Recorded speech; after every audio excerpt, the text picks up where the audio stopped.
Welcome to another video from Dr. Lock. Today we're going to be talking about pot rivets.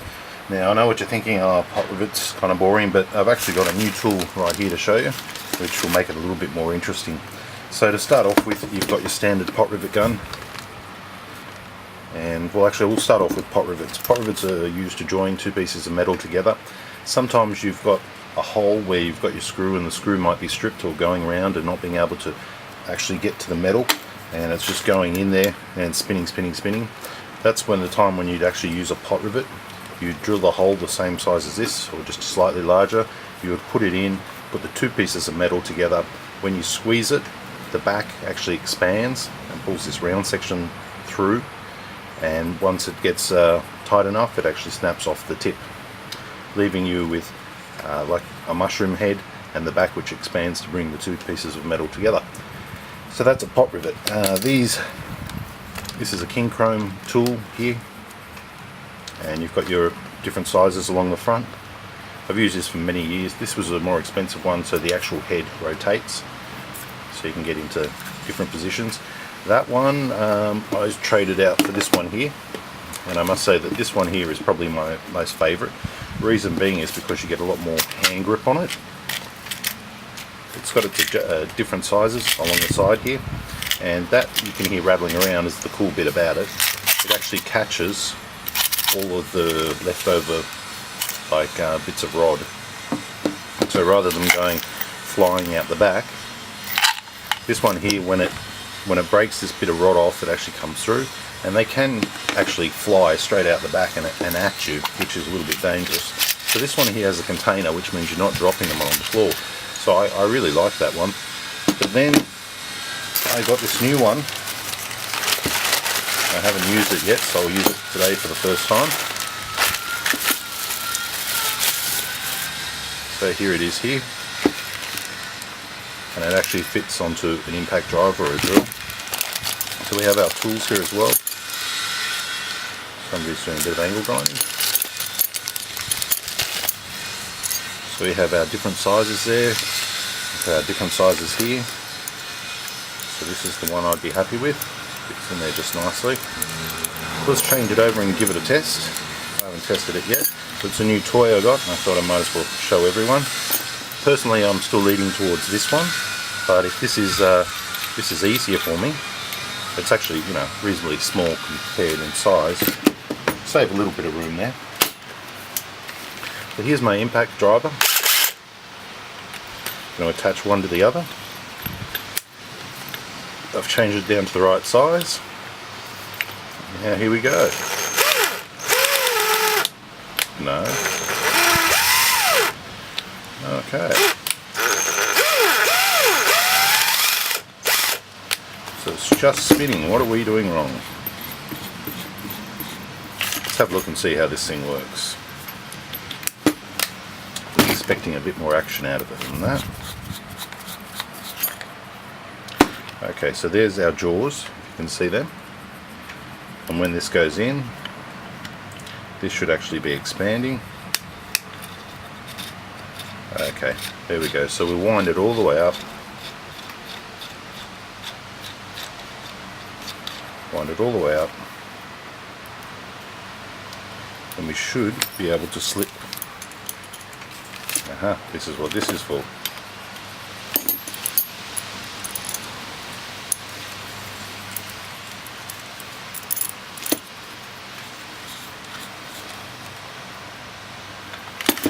Right, so hope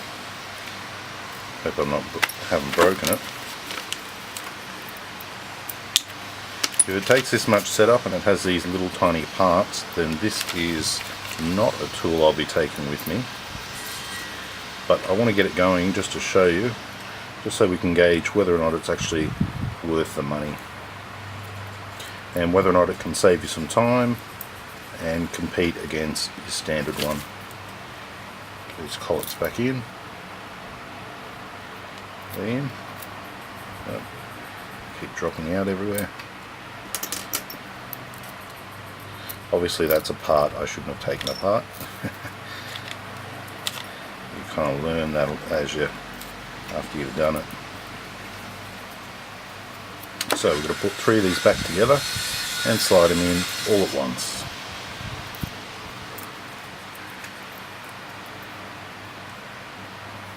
By the way, I've never used this tool. It's the first time.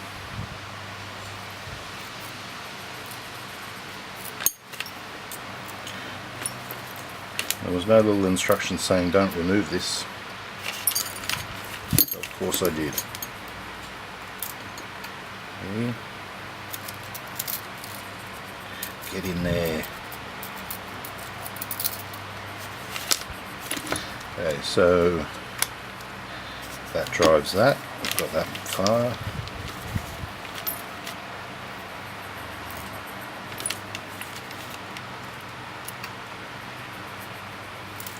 Where are my tweezers? See if we can do this an easier way. So they've got little teeth, so they would be going on the inside.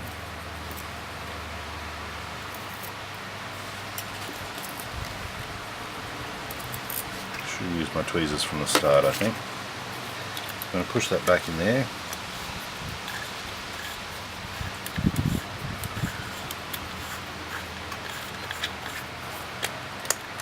Okay, now we're getting somewhere. So that's spring loaded now. So this should accept this.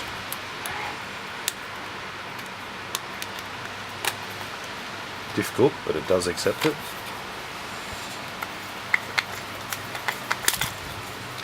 Let's back it right off so we can, not these things again. Alright, let's put these things back in there. So I just want to test it a few times just to see if it is a good tool and if it is quicker than the other one. Of course we've kind of pulled it apart to find out how it works, so it's not going to help us.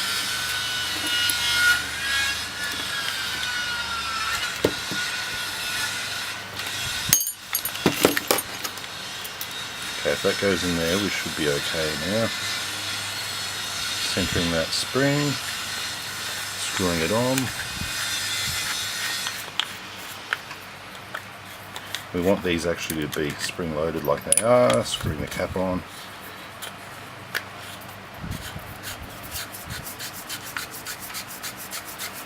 Okay, we're back together. Now, the test. So I put that in there and it's still not actually gripping.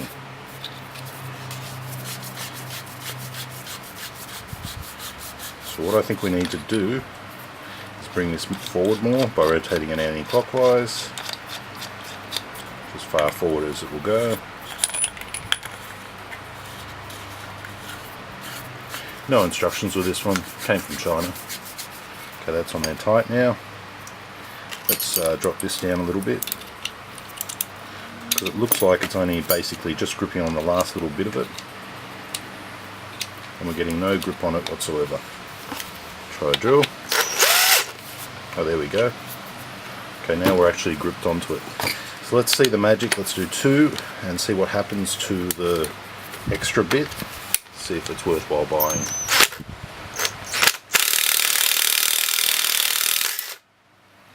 Okay.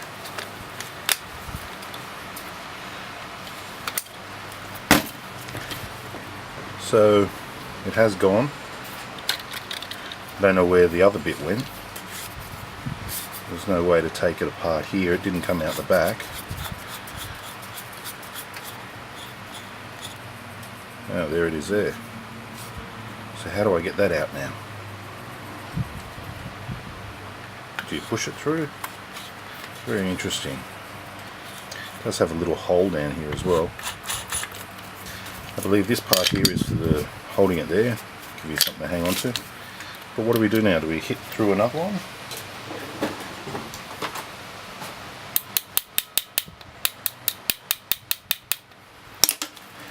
Okay, looks like you can't hit through another one. You're actually going to need to pull this off and work out a way to actually get this. So now I can rotate it clockwise. Oh, and now I can rotate it anti-clockwise. So I can rotate it anti-clockwise. Loosen this off just a little. Still can't get this thing out. There has to be an easy way. It can't be this bad. But you know what, to be honest with you, this tool is not going to get used. It's probably just going to go into the bin, because the Old Faithful is more practical. Let me show you how long this takes. Okay, we've mucked around with this one. Remember, it is my first time with this one. Maybe I could have done it quicker, who knows, but I can't get this thing out at the moment. Now watch this tool, okay? I've got my pot rivet in there, and how easy was it to load? Straight in, not a problem. And squeeze, squeeze. There goes the pot rivet. That's what it ended up looking like, mushroomed out at the back. Okay, you're left with the little spike in there. I flick it back. Most of the time it pops in. If it doesn't pop in, I get my next pot rivet, and I can do that a few times and just push it through. Now it's clear to go again. So, right, I'm on to my next pot rivet. I'll push that down a little bit more. Right, I'm loaded to go again. So that's 3 pot rivets. This one here, that's probably going to go in the bin. And this one here, once again, it is good. It is pretty quick. The shaft here does come out the back, and when you're doing it, just be careful it doesn't come flying at you. With some of the very brittle stainless ones, they can. I'll give you an example of this one as well while we're here. Already burnt a few pot rivets, might as well burn a few more. So a bit disappointed in that one there. I would have expected better, but obviously it's not going to be a tool that you could use quickly and do 20 pot rivets at a time without it not being a problem. Okay, so I've adjusted my collar there to the wrong one, of course.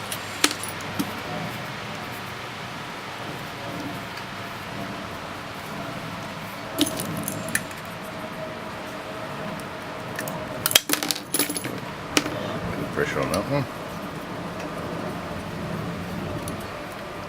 So I give it a little squeeze so that the